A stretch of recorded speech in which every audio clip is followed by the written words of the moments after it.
bottom. So there are, everything's kind of tied in together. But as you look, you can see from up here how the buildings settle, how they're built, and look towards the back of the cave. We can no longer go into the cave in the back part now. It's starting to destabilize over about the last 15 years or so. We had a water leak down into the site, and then the site is slowly slipping on its 70-degree base. So we're going to have a lovely tour, and we're going to see Cliff Palace from the side, the front, and over on the other side.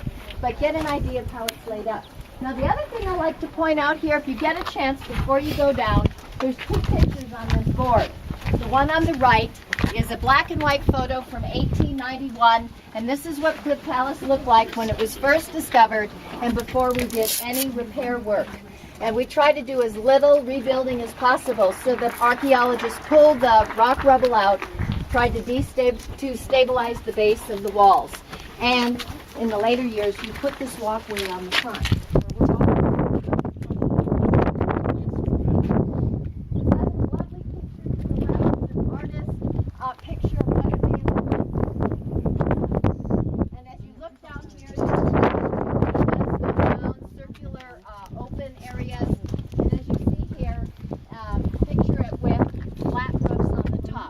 Those were courtyards.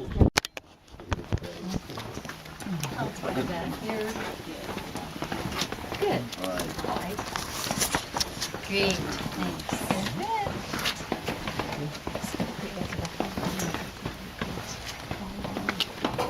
Good. Thanks. Great. Thank you. All right. So when did these always open? Early on, they were able to go through, but over the years, with the number of visitors, we've had to try it. Were you here earlier when you were on? Yeah.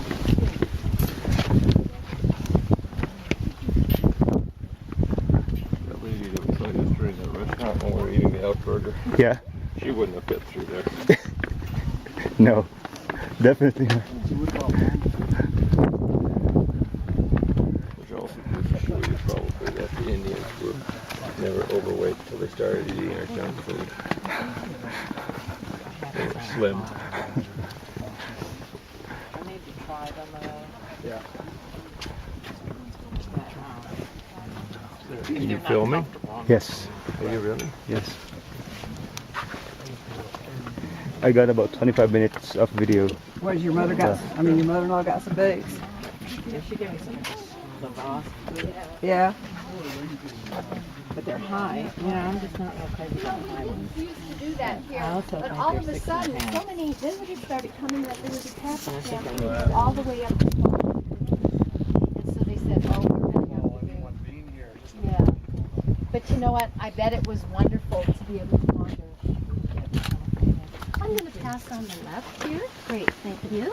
All right. Great, I'll just go down here. I'm going to pass on the left.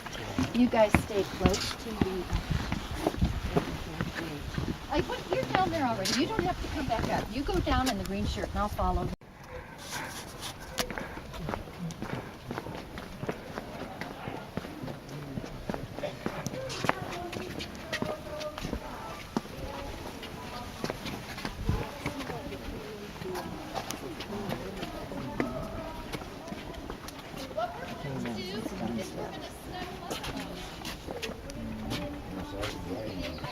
He did this just to show.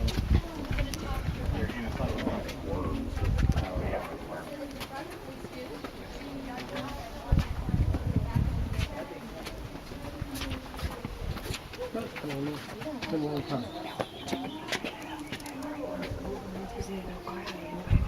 Oh, look, the cloudy was bringing the orange colors out. Just leave it on there. So that,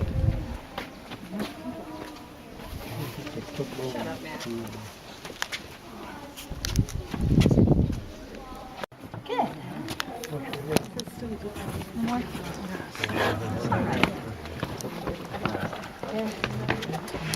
Good, great, thank you. Well, everybody, welcome to Cliff Palace. This is the biggest city at Mesa Verde, so you've I just thought she was come goosing me. to the big city here. I don't remember if I said it up above, but there are 150 rooms in this site in comparison with the 12 over there at Kokopelli House. And of these 150, we have 22 kivas here, and the 23rd one sits right out there where we walk past it. And these are, we're going to talk about them right over there where Ellen has her group, and you'll get a chance to look down, and we'll talk a little bit more about that. These were special gathering areas for the people, ceremonial, sacred areas that were kind of interwoven, meeting areas. Now, archaeologists use an estimate for the number of people here based on what they think. Way back there. That's very good. Very good. Very good. What I'll do is I'll wait till everybody gathers here. Maybe I'll just say this right now. There's been a question of how do people get into the back way because there's no road in between the neighborhoods. So we say probably these would have had flat tops, and we think that people had ladders that probably went into all around the building. So if you were in plan, more people would go up this stuff. If you are the raising hand, you go over there, and that's the thing. So you would have ways to get up and down. Now this big boulder here, you see how it's cracked? In the 1940s, when the Park Service had to go in and do some repair on that, they found an ancient wall under there from the early people who were building this, and they were trying to stop the crack as well. Anyways, this little lower wall is one of the later 1940 walls, but it looks very much like it, and behind that is stabilization. But as you look up here and see the beautiful straight walls, the square corners, and this is all original plaster up in that area, you can get an idea of the wonderful skill these people had in building. This tunnel goes all the way into the back of the alcove here behind these buildings. And it connects with another kiva, which is located right behind the 4-story building. And then if you're standing on that end, or on this end, you're going to see another connection between these two kivas. This is quite unusual, and it means they had some kind of special relationship between clan or family usage here. So, we're seeing this, yes. What are the vertical stones that are beside the fire pits? We're going to talk about that, but that had a, we call those air deflectors, because air's going to come in right behind that area and help circulate. And, isn't that lovely?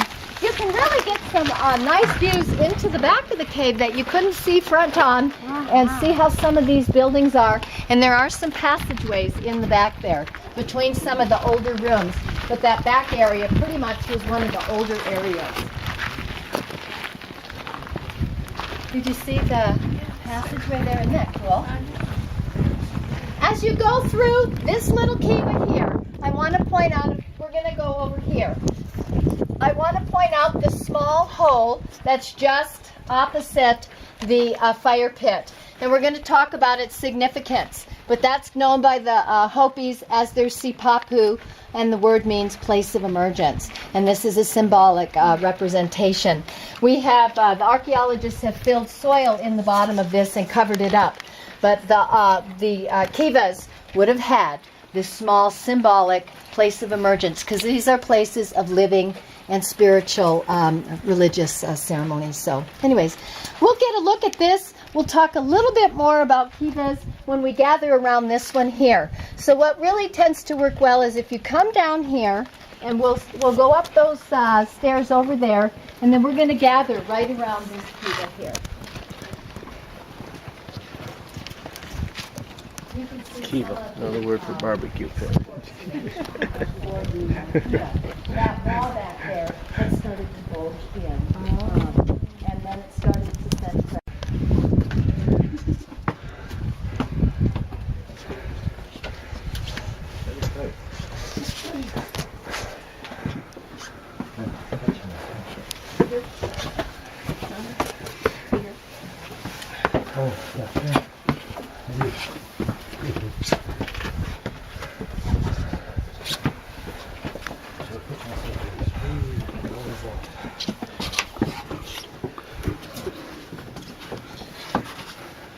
Good job.